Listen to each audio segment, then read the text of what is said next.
ಪ್ರೀತಿಯ ವಿದ್ಯಾರ್ಥಿಗಳೇ, ಈ ದಿವಸ ನಾವು ಟೈಮ್ ಸೀರೀಸ್ ಅನಾಲಿಸಿಸ್ ಬಗ್ಗೆ ತಿಳಿದುಕೊಳ್ಳೋಣ. ಅಂದರೆ ಸಮಯ ಸರಣಿಯ ವಿಶ್ಲೇಷಣೆಗಳು.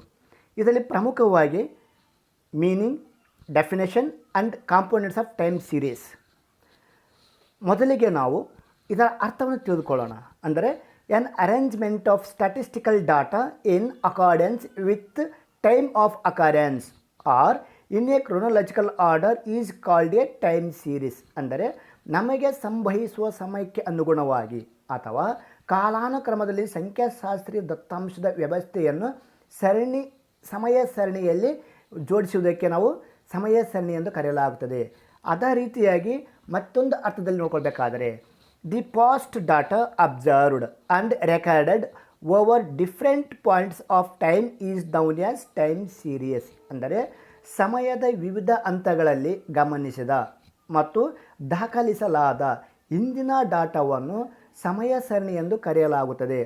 ಅದೇ ರೀತಿಯಾಗಿ ನಾವು ಮತ್ತೊಂದು ಅರ್ಥದಲ್ಲಿ ನೋಡಿಕೊಂಡಾಗ the numerical data which we get at different points of time, the set of observations is known as time series. ಅಂದರೆ ಸಮಯದ ವಿವಿಧ ಹಂತಗಳಲ್ಲಿ ನಾವು ಪಡೆಯುವ ಸಂಖ್ಯಾತ್ಮಕ ದತ್ತಾಂಶಗಳನ್ನು ಸಮಯ ಸರಣಿ ಎಂದು ಕರೆಯಲಾಗುತ್ತದೆ. ಅಂದರೆ ನಾವು ಎಲ್ಲ ಡಾಟಾಗಳನ್ನು ನಾವೀಗ ಸಂಖ್ಯಾಶಾಸ್ತ್ರದ ಮುಖಾಂತರ ಮತ್ತು ಒಂದು ಮೆಜರ್ಮೆಂಟ್ ಮಾಡಿಕೊಳ್ಳಲಿಕ್ಕೆ ಇಲ್ಲಿ ಸಾಧ್ಯತೆ ಇದೆ.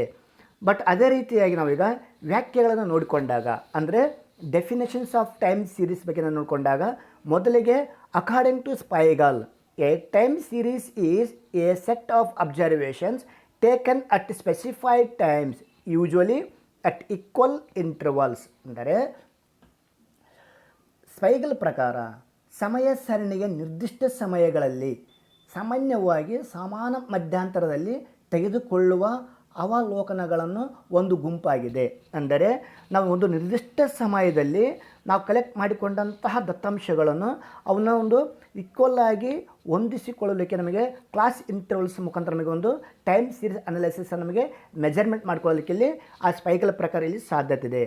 ಅದೇ ಥರವಾಗಿ ಇನ್ನೊಬ್ಬ ವ್ಯಕ್ತಿ according to Yalun Chou a time series may be defined as a collection of readings belonging to different time period of some economic variables or composite of variables. ಅಂದರೆ ಈ ವ್ಯಕ್ತಿಯ ಪ್ರಕಾರ ಒಂದು ಸಮಯ ಸರಣಿಯನ್ನು ಕೇವಲ ಆರ್ಥಿಕ ವೇರಿಯೇಬಲ್ಸ್ ಅಥವಾ ಅಸ್ಥಿರತೆಗಳ ಸಂಯೋಜನೆಯನ್ನು ವಿವಿಧ ಸಮಯಕ್ಕೆ ಸರಿಯಾದ ವಾಚನಗೋಷ್ಠಿಗಳ ಸಂಗ್ರಹ ಎಂದು ವ್ಯಾಖ್ಯಾನಿಸಬಹುದು. ಅಂದರೆ ನಾವು ಪ್ರತಿಯೊಂದು ಡಾಟಾವನ್ನು ನಾವೀಗ ಒಂದು ಸಮಯಕ್ಕೆ ಸಂಬಂಧಪಟ್ಟಂತೆ ಆರ್ಥಿಕವಾದ ಮತ್ತು ಕಾಂಪೋಸಿಟ್ ಆಫ್ ವೇರಿಯೇಬಲ್ಸ್ ನಮಗೆ ವೆರೈಟಿ ಅಂದರೆ ಡಿಫ್ರೆಂಟ್ ಟೈಮ್ಸಲ್ಲಿ ನಾವಾಗ ಡಾಟಾವನ್ನು ಕಲೆಕ್ಟ್ ಮಾಡ್ಕೊಳ್ಬೇಕಾಗತ್ತೆ.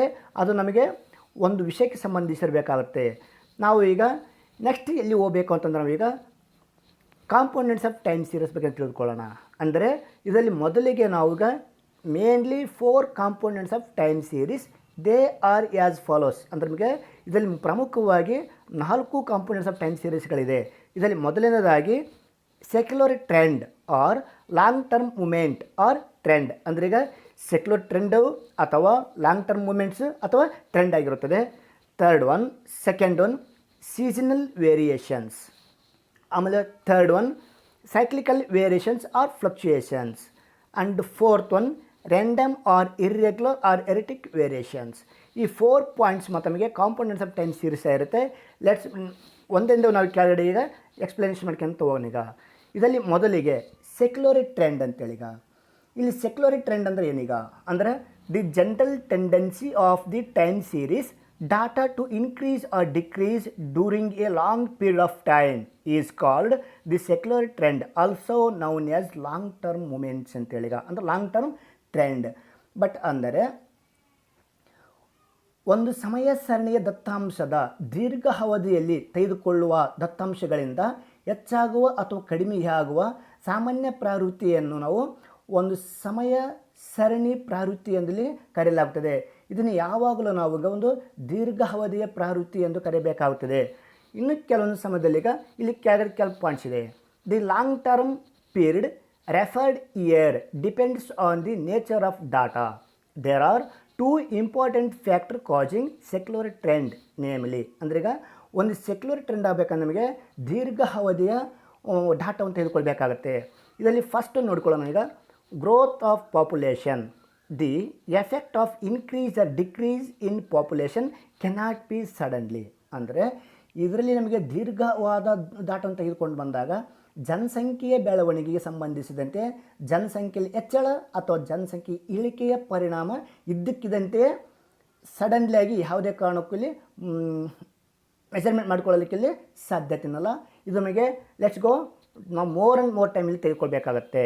ಅದಕ್ಕೆ ಅಂದ್ರೆ ನಾವು ಪಾಪ್ಯುಲೇಷನ್ಸ್ ಮೆಜರ್ಮೆಂಟ್ ಮಾಡ್ಕೊಳ್ಬೇಕಂದ್ರೆ ಮಿನಿಮಮ್ 10 to 15 ಇಯರ್ಸ್ನಲ್ಲಿ ತೆಗೆದುಕೊಂಡು ಮಾತ್ರ ನಮಗೆ ಇನ್ಕ್ರೀಸ್ ಆ್ಯಂಡ್ ಡಿಕ್ರೀಸಲ್ಲಿ ನಮಗೆ ಕ್ಯಾಲ್ಕುಲೇಷನ್ ಮಾಡ್ಕೊಳ್ಳೋಕ್ಕೆ ಸಾಧ್ಯತೆ ಇದೆ.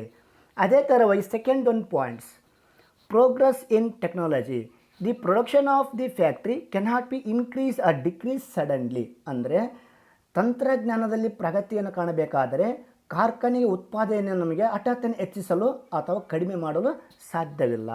ಹಿಂಗಾಗಿ ನಮಗೆ ಇದು ಸೆಕ್ಯುಲರ್ ಟ್ರೆಂಡಾಗಿ ನಮಗೆ ಮೋರ್ ದೆನ್ 10 ಇಯರ್ಸ್ ತೆಗೆದುಕೊಂಡು ನಮಗೆ ಅದು ವ್ಯಾಲ್ಯೂವಿನ ಅದು ಬರೋ ಒಂದು ಟ್ರೆಂಡ್ ವ್ಯಾಲ್ಯೂವಿನ ಡಿಕ್ರೀಸ್ ಆರ್ ಇನ್ಕ್ರೀಸಲ್ಲಿ ನಮಗೆ ಮೆಜರ್ಮೆಂಟ್ ಮಾಡ್ಕೊಳ್ಳೋಕ್ಕೆ ಇಲ್ಲಿ ಸಾಧ್ಯತೆ ಇದೆ. ನೆಕ್ಸ್ಟ್ ಒಂದು ಸೆಕೆಂಡ್ ಪಾಯಿಂಟ್ಸ್ ಅಂದರೆ ಸೀಸನಲ್ ವೇರಿಯೇಷನ್ಸ್. ಇಲ್ಲಿ ಸೀಸನಲ್ ವೇರಿಯೇಷನ್ಸ್ ಅಂದರೆ ಮೊದಲಿಗೆ seasonal variations are usually measured within a year. Seasonal variations occur due to natural factors. Seasons are man-made traditions such as festivals, social celebrations, marriage, etc. ಅಂದರೆ ನಮಗೆ ಒಂದು seasonal variation ತಗೊಂಡು ಬಂದಾಗ ಕಾಲೋಚಿತ ವ್ಯತ್ಯಾಸಗಳನ್ನು ಸಾಮಾನ್ಯವಾಗಿ ಒಂದು ವರ್ಷದೊಳಗಿನ ನಾವು ಅಳತೆ ಮಾಡಲಾಗುತ್ತದೆ. ಅಂದರೆ ನೈಸರ್ಗಿಕವಾದ ಅಂಶಗಳು ಅಥವಾ ಮಾನವ ನಿರ್ಮಿತ ಸಂಪ್ರದಾಯಗಳಾದ ಹಬ್ಬಗಳು, ಸಾಮಾಜಿಕ ಆಚರಣೆಗಳು, ವಿವಾಹಗಳು ಇತ್ಯಾದಿಗಳಿಂದ ನಮಗೆ ಕಾಲೋಚಿತ ವ್ಯವಸ್ಥೆಗಳನ್ನು ನಾವೀಗ ಸಂಭವಿಸುತ್ತೇವೆ.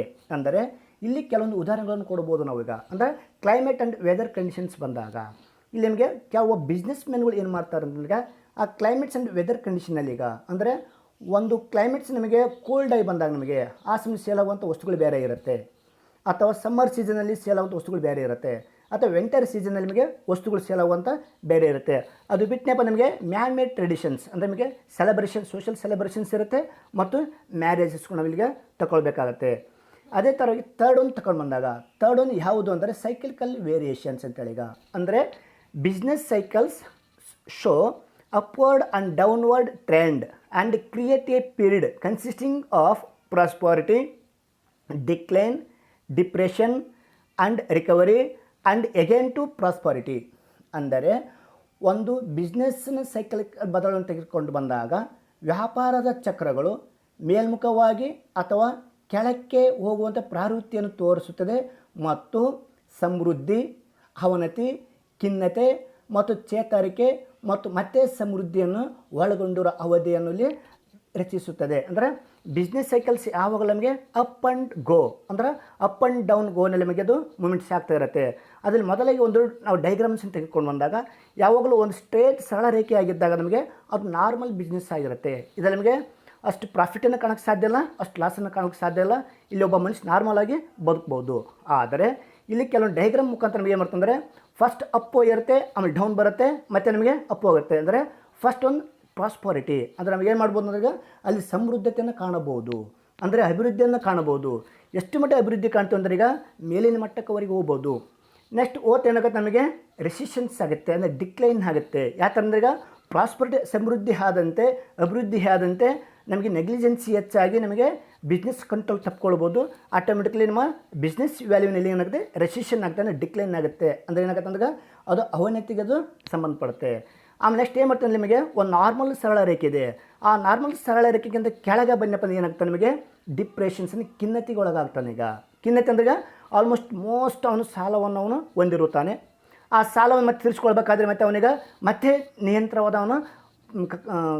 ನಿಯಂತ್ರಿತವಾಗಿ ಅವನಿಗೆ ಕಂಟಿನ್ಯೂಟಿ ಆಗಿ ಅವನು ವರ್ಕ್ ಮಾಡಲೇಬೇಕಾಗತ್ತೆ. ಅದು ಏನಾಗುತ್ತೆ ನಮಗೆ ರಿಕವರಿ ಆಗಿರುತ್ತೆ. ರಿಕವರಿ ಆದ ನಂತರ ಯಾವಾಗ ನಮ್ಮ ನಾರ್ಮಲ್ ಲೈನ್ ದಾಟುತ್ತೋ ಮತ್ತು ನಮಗೆ ಸಮೃದ್ಧಿಯನ್ನು ಮತ್ತು ಪ್ರಾಸ್ಪರಿಟಿಯನ್ನು ಕಾಣಲಿಕ್ಕೆ ಇಲ್ಲಿ ಸಾಧ್ಯತೆ ಇದೆ. ನೆಕ್ಸ್ಟ್ ಅದೇ ಥರವಾಗಿ ಈಗ ಒಬ್ಬ ಡೆಫಿನೇಷನ್ಸ್ ಹೇಳ್ತಾನೆ. ಈಗ according to Lincoln L Chou ಅಂತೇಳಿ ಈಗ cyclical variations can be defined as up and down movements which are different from seasonal fluctuations. So that they extended over longer period of time, usually 2 or 3 years ಅಂತೇಳಿ. ಈಗ ಅಂದರೆ ಇಲ್ಲ ಇವನ ಪ್ರಕಾರ ಏನು ಮಾಡ್ತಂದ್ರೆ ಈಗ ಆವರ್ತಕ ವ್ಯತ್ಯಾಸಗಳನ್ನು ಕಾಲೋಚಿತ ಏರಿಕೆಗಳಿಂದ ಭಿನ್ನವಾಗಿರುವ ಮೇಲಿನ ಮತ್ತು ಕೆಳ ಚಲನೆಗಳೆಂದು ವ್ಯಾಖ್ಯಾನಿಸಬಹುದು. ಇದರಿಂದಾಗಿ ಅವು ಸಾಮಾನ್ಯವಾಗಿ 2 ಅಥವಾ 3 ವರ್ಷಗಳವರೆಗೆ ವಿಸ್ತರಿಸುತ್ತದೆ. ಇದು ನಮಗೆ ಬಿಸ್ನೆಸ್ ಸೈಕಲ್ಸ್ ಆಗಿರುತ್ತದೆ. ನೆಕ್ಸ್ಟ್ ಕೊನೆಯ ಯಾವುದು ಅಂತಂದರೆ ಕಾಂಪೋನೆಂಟ್ಸ್ ಆಫ್ ಟೈಮ್ ಸೀರೀಸಲ್ಲಿ ಕೊನೆಯ points random or irregular variations. The variations produced by without any pattern are called as irregular variations.